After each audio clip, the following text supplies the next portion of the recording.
当地时间21号，为期2天的 G20 外长会议在巴西里约热内卢召开。根据 G20 官网发布的议程，在全球危机和紧张局势的背景下，此次会议旨在解决从中东冲突到全球治理机构改革需求等紧迫问题。不过，巴西日前与以色列发生的外交风波给会议蒙上不小阴影，外界对此次会议能否达成成果并不乐观。值得注意的是，俄罗斯外长拉夫罗夫和美国国务卿布林肯都将出席此次外长会，双方是否有互动也备受外界高度关注。巴西外长维埃拉主持了21号的 G20 外长会开幕式，中国外交部副部长马朝旭、美国国务卿布林肯、俄罗斯外长拉夫罗夫及其他20国集团成员国负责外交事务的官员出席会议。在开幕致辞中，维埃拉对联合国安理会的持续瘫痪状态表示严重关切，认为安理会在巴以和俄乌冲突问题上的不作为，直接导致了人员伤亡。他表示，希望20国集团可以在缓解国际紧张局势和推进可持续发展议程方面发挥根本性作用。根据会议议程，21号各国代表就当前国际热点冲突问题交换意见。22号，会议将就巴西提出的以全球治理改革应对当前国际危机的议题进行讨论。此外，本次会议还将就减贫和应对气候变化和环保等议题进行讨论。观察认为，在地缘政治极不稳定、世界各地危机重重之际，关注全球治理、经济议题的 G20 会议将国际紧张局势列入讨论重点，体现了安理会等多边机构的失职，以及世界局势恶化给全球经济带来的阴影。The G20 is traditionally a platform and an informal group for articulating economic and financial issues in general.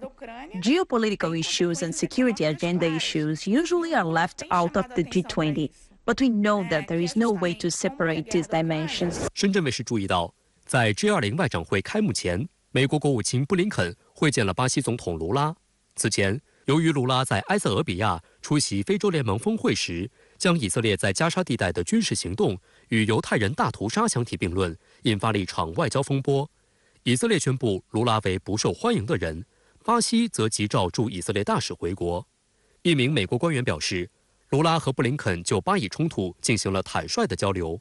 布林肯向卢拉介绍了美国为结束加沙冲突所做的努力，但也告诉他，美国不同意卢拉将以色列的战争努力比作2战中的纳粹种族灭绝的说法。显然，现在全球南方和西方之间的分歧在进一步的凸显。与其说是巴西和美国之间就巴以冲突的走向、就正义和非正义的问题，以及美方现在对以色列的偏袒，出现了更多立场方面的分歧和偏差。我们看到的一个现实，都是全球南方国家在表达他们的立场，并没有完全跟随西方的这种逻辑以及安全方面的诉求，再一次凸显了全球南方期望在国际和平稳定方面来发出自己的声音，也希望发展中国家能够在公平正义方面坚持应有的原则。目前，巴以双方就和谈的分歧难以弥合。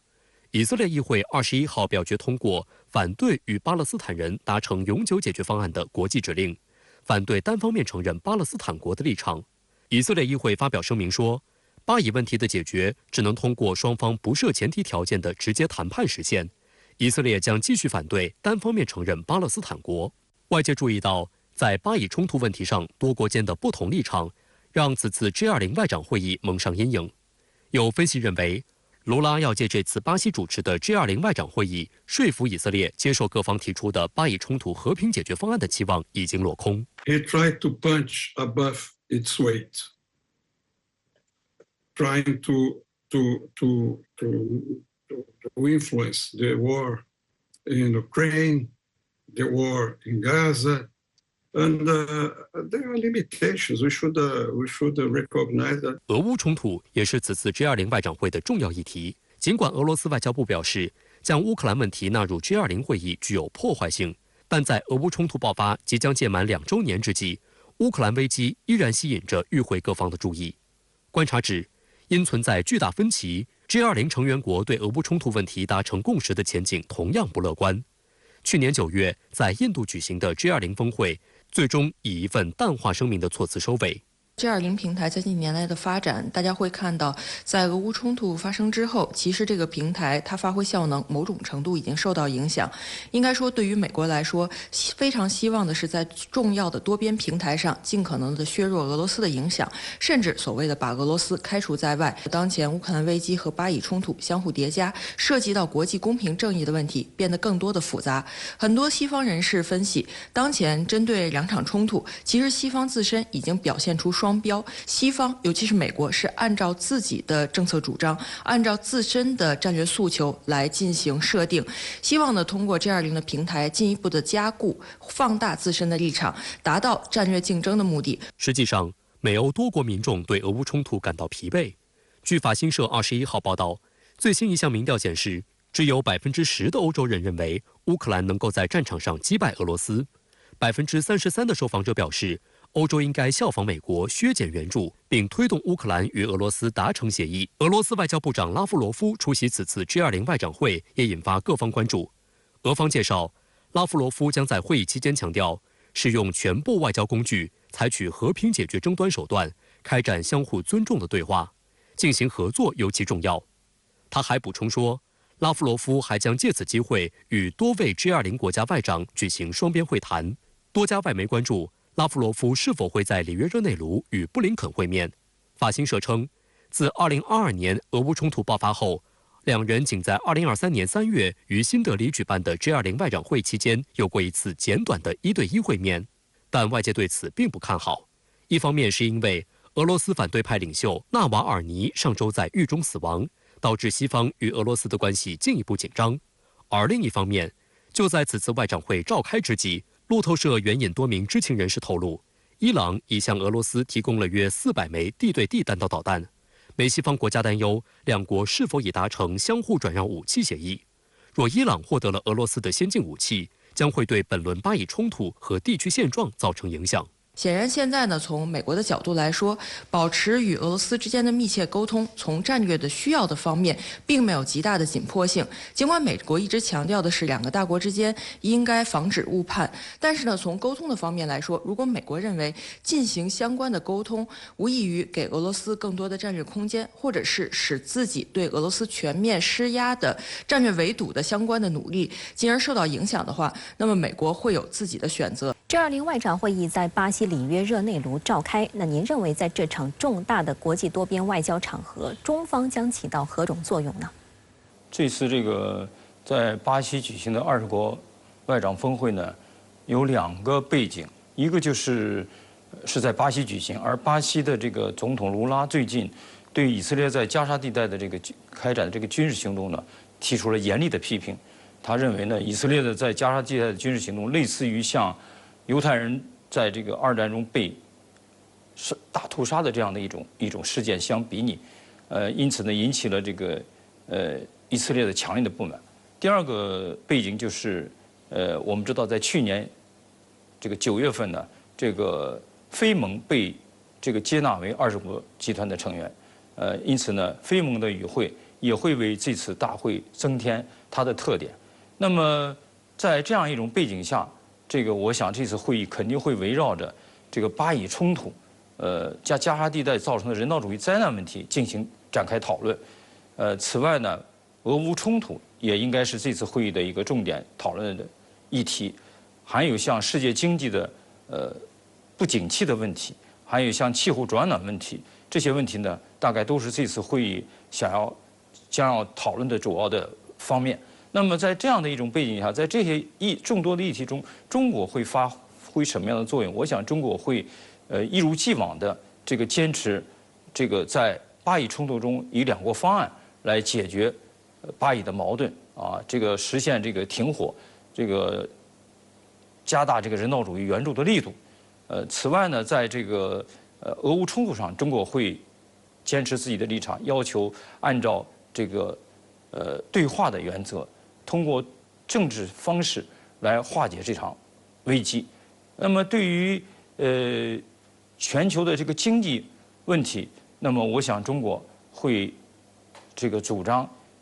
通过合作啊、共赢、相互尊重这样的一个原则来解决当前世界经济所面临的主要挑战，而不是这这个采取什么保护主义这样的措施来这个应对这场危机。因此呢，我想中国在这次20国这个外长会议上会这个发挥自己的独特的作用，以一个负责任的大国的这个姿态来阐述自己的立场，来贡献自己的智慧。在本次 G20 外长会召开前，巴西总统与美国国务卿布林肯会面时，已经就巴以冲突展现了不同立场。那您认为这种矛盾是否预示了本次会议的走向呢？那么这样的一种对立的情绪，我想在这次巴西举行的20国外长会议上也会这个反映出来。这次会议上呢，美国会和巴西总统就这个问题展开针锋相对的这种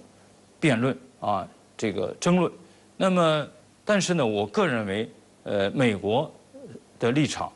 不会是代表多数人的意见，它只是他一家之言。我想20国峰会大部分成员会站在巴西一边，因为我们知道前不久刚刚举行的联合国安理会的这个会议上表决呢，要求以色列停火的一个决议表决中呢，唯一美国投了反对票，其他的有13个国家赞成。美国最坚定的盟友英国也投了弃权票，也就是说，在20国峰会上，美国依然会面临相同的局面，也就是说，绝大多数国家不会跟着美国走，在这个问题上，美国是孤家寡人。伊朗被曝已向俄罗斯提供约400枚弹道导弹，外界格外关注这则消息是否影响美俄外长在此次 G20 外长会互动的可能性呢？那对此您怎么看？关于外界说这个伊朗向俄罗斯提供400枚地对地导弹这个问题呢，我觉得现在还得不到有力的证明。但是不管怎么样，伊朗和俄罗斯的合作越来越密切，这是铁定的事实。这也说明呢，伊朗和俄罗斯呢在很多问题上的共识越来越多，双方在很多问题上呢，相互支持，这是一个两国关系中的一个现实。同时，在反对美国在中东地区的这个霸权政策方面，伊朗和俄罗斯走得也越来越近，这是一个大的趋势。那么至于说在这次会议上，美国国务卿布林肯和俄罗斯外长拉夫罗夫会不会会面？我想，两个人应该会见面，当然见面的方式可能不会是非常正规的、正式的，而是比较这个随意的，比如说。两国外长举行一个简短的这个见面啊，因为这个两国尽管在很多问题上矛盾重重，在巴以问题上，尤其是在俄乌冲突上，这个双方的立场尖锐对立，但是呢，既然参加了20国峰会，在这样一个多边的场合，对于美国和俄罗斯来说，也是他们一个接触的一个平台。我想双方都会利用这个平台来见上一面。因此，在这种情况下，美国呢也希望和俄罗斯就解决乌克兰的问题进行一些探讨，是吧？双方摸摸各自的底牌就有哪些。